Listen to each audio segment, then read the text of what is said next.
बच्चों, कक्षा 12 भौतिक विज्ञान की ऑनलाइन कक्षा में आप सभी का स्वागत है। आज इस वीडियो में हम एक नए चैप्टर के बारे में आप लोगों को पढ़ाने चल रहे हैं और वह चैप्टर है रेडियोधर्मिता। इस चैप्टर के अंतर्गत जो आज का पहला टॉपिक है वह है रेडियो एक्टिवता। रेडियो एक्टिवता होता क्या है कि फ्रांसीसी वैज्ञानिक बेकुरल ने प्रयोगों द्वारा देखा कि यूरेनियम और उनके लौड़ों से कुछ अदृश्य किरणें स्वतः ही निकलती रहती हैं, जिनकी वेधन क्षमता बहुत अधिक होती है और जो फोटोग्राफिक प्लेट को प्रभावित करती हैं। इन किरणों को रेडियो एक्टिव किरणें अथवा बेकुरल किरणें कहते हैं। ये किरणें जिन पदार्थों से निकलती हैं उन पदार्थों को रेडियो एक्टिव पदार्थ कहते हैं। रेडियो एक्टिव पदार्थ कहते हैं। पदार्थ से इन किरणों के स्वतः ही निकलने की इसी घटना को ही रेडियो एक्टिवता कहते हैं। तो यही है रेडियो एक्टिवता।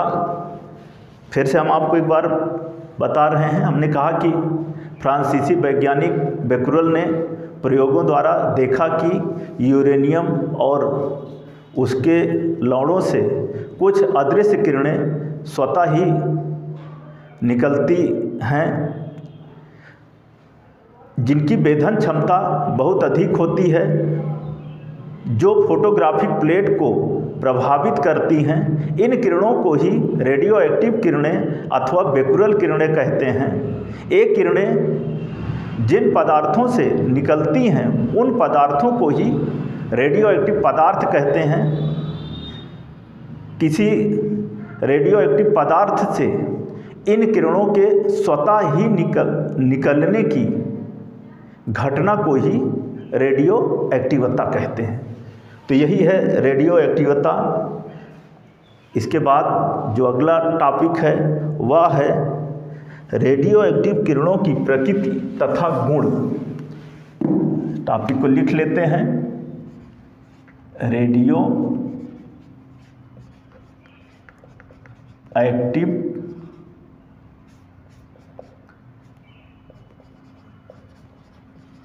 किरणों की प्रकृति तथा गुण।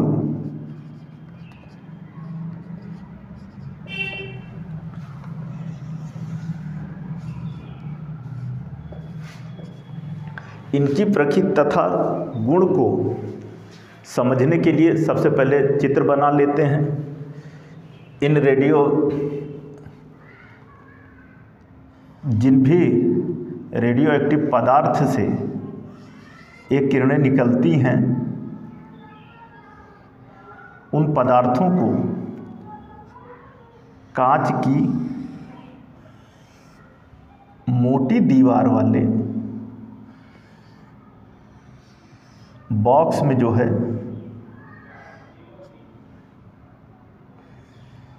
रखते हैं।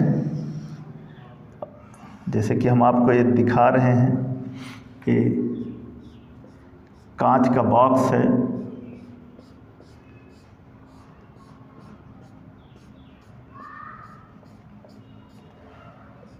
इस बॉक्स की जो दीवारें हैं वह दोहरी हैं और ये जो दिखा रहे हैं ये रेडियो एक्टिव पदार्थ है। इनको जो है दो आवेशित प्लेटों, एक ऋण आवेशित है और एक दूसरी प्लेट जो है वह धन आवेशित है। आपके सामने उसको भी हम दिखा रहे हैं।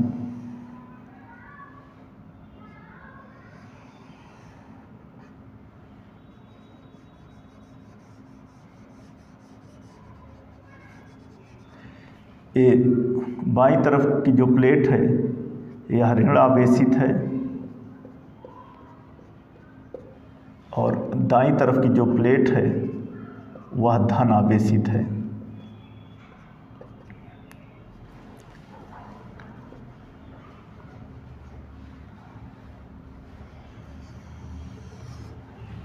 तो जब इस बॉक्स के इस सूक्ष्म छिद्र से जो है एक किरणें जब निकलती हैं तो जैसे कि हम आपको दिखा रहे हैं, ये जो है वैद्युत क्षेत्र से जब इनको गुजारा जाता है, अर्थात धन आवेशित ऋण आवेशित प्लेटों के बीच से जब गुजारा जाता है तो कुछ किरणें जो हैं वो ऋण आवेशित प्लेट की ओर मुड़ जाती हैं, कुछ किरणें जो हैं वह धन आवेशित प्लेट की ओर मुड़ जाती हैं।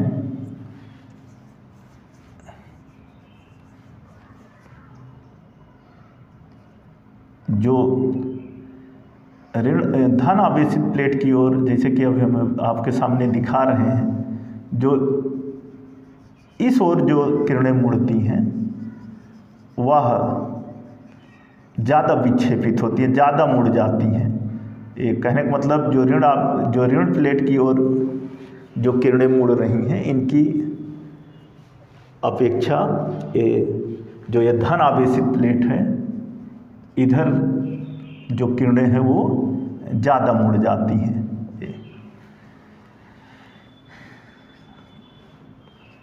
ये इन दोनों प्लेटों के बीच का जो क्षेत्र है वही स्थिर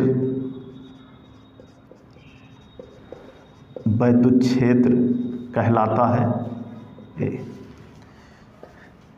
ये हुआ फिगर जब स्वतः निकलने वाली किरणों को वैद्युत क्षेत्र से गुजारा जाता है। ठीक इसी तरह से जब इन्हें चुंबकीय क्षेत्र से जब गुजारा जाता है तो ये भी जो है उसी तरह से जैसे इसमें हमने आपको दिखाया कि दोहरी कांच का एक बॉक्स होता है जो कि दोहरी दीवार वाला होता है।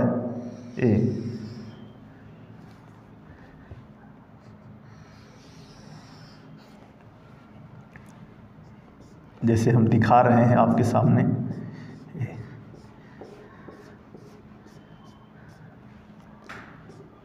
इस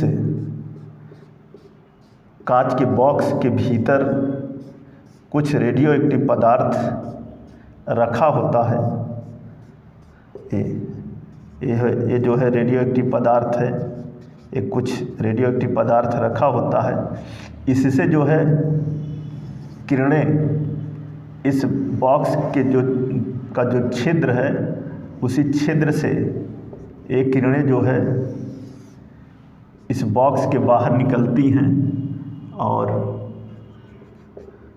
जब इनको चुंबकीय क्षेत्र से गुजारा जाता है तो इसमें भी कुछ किरणें जो हैं वह बाईं ओर मुड़ जाती हैं थोड़ा से, और कुछ किरणें जो हैं वो दाईं ओर मुड़ जाती हैं।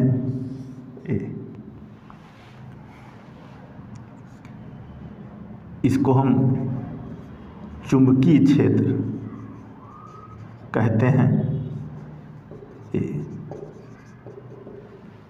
जो सीधे निकल जाती हैं उन्हें गामा किरणें कहा जाता है, जो बाईं ओर मुड़ जाती हैं उन्हें अल्फा किरणें कहते हैं, और जो दाईं ओर मुड़ती हैं उन्हें बीटा किरणें कहते हैं। ये जो पदार्थ जो इसके भीतर ये रखा गया है, जैसे कि हम आपको पहले ही कहे कि ये रेडियो एक्टिव पदार्थ है।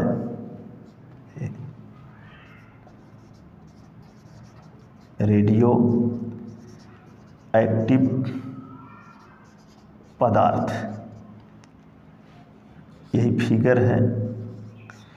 तो होता क्या है कि रदरफोर्ड ने विभिन्न रेडियो एक्टिव पदार्थों से निकलने वाली किरणों पर वैद्युत एवं चुंबकीय क्षेत्रों के प्रभाव का अध्ययन किया और उन्होंने शीशे की, जो हमने आपके सामने दिखाया है, शीशे की मोटी दीवारों वाले एक बॉक्स में थोड़ा सा रेडियो एक्टिव पदार्थ रखा तथा बॉक्स में बने एक छिद्र में से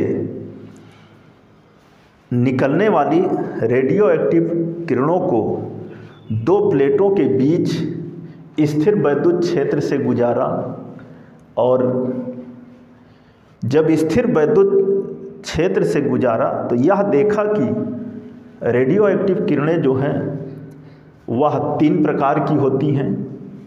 जब इस रेडियो एक्टिव पदार्थ से निकलने वाली किरणों को जब विद्युत क्षेत्र से गुजारा तो यह देखा, रदरफोर्ड ने यह देखा कि ये इस विद्युत क्षेत्र से निकलने वाली जो किरणें हैं वो 3 प्रकार की होती हैं। एक किरण तो वह जो विद्युत क्षेत्र में इस ऋण प्लेट की ओर मुड़ जाती हैं, जिन्हें अल्फा किरणें कहते हैं। दूसरी किरण तो जो कि इस धन प्लेट की ओर मुड़ जाती हैं, जिन्हें बीटा किरणें कहते हैं। और तीसरी किरण तो वह जो कि सीधी ही निकल जाती हैं, बिना मुड़े हुए सीधी निकल जाती हैं, जिन्हें गामा किरणें कहते हैं या जिन्हें गामा किरणें कहा गया। अल्फा किरणें तथा गामा किरणें वास्तव में कणों की धाराएं हैं, अतः इन्हें अल्फा कण तथा बीटा कण कहना उचित होगा। ये जो है अल्फा किरणें और बीटा किरणें एक कणों की धाराएं हैं, अतः इन अल्फा किरणों और बीटा किरणों को अल्फा कण और बीटा कण कहना ज़्यादा उचित होगा। अल्फा कण जो है वह धन आवेशित होता है, जबकि बीटा कण जो है वो ऋण आवेशित होता है। क्यों? क्योंकि यही जो अल्फा किरणें हैं ये देख रहे हैं कि ऋण प्लेट की ओर मुड़ जाती हैं, अर्थात ऋण प्लेट की ओर आकर्षित होती हैं। तो अल्फा कण धनावेशित होने, इससे स्पष्ट होता है कि अल्फा कण जो है वह धन आवेशित है, जिससे यह ऋण प्लेट की ओर मुड़ जाता है। जबकि बीटा कण जो है वह ऋण आवेशित है, क्योंकि यह धन प्लेट की ओर मुड़ जाता है। जो गामा किरणें हैं इन पर कोई भी आवेश नहीं होता है। गामा किरणें वास्तव में तरंगे हैं तथा इनकी प्रकृति जो है वह यक्ष किरणों की भांति विद्युत चुंबकीय होती है। गामा किरणें जो हैं ये जो सीधे निकल रही हैं ये तरंगे हैं, इनकी प्रकृति जो है वह यक्ष किरणों की भांति विद्युत चुंबकीय होती है। गामा किरणों को ही गामा फोटॉन कहते हैं। कोई भी रेडियो एक्टिव तत्व अल्फा तथा बीटा कणों को एक साथ उत्सर्जित नहीं करता है। कुछ तत्वों से अल्फा कण तो कुछ तत्वों से अल्फा कण तो कुछ तत्वों से बीटा कण जो है वह उत्सर्जित होते हैं, परंतु जो गामा किरणें हैं वह अल्फा कण तथा बीटा कण दोनों प्रकार के कणों के साथ उत्सर्जित होती हैं। और चाहे अल्फा कण हो चाहे बीटा कण हो, इन दोनों कणों के साथ जो है एक गामा किरणें जो है उत्सर्जित होती हैं।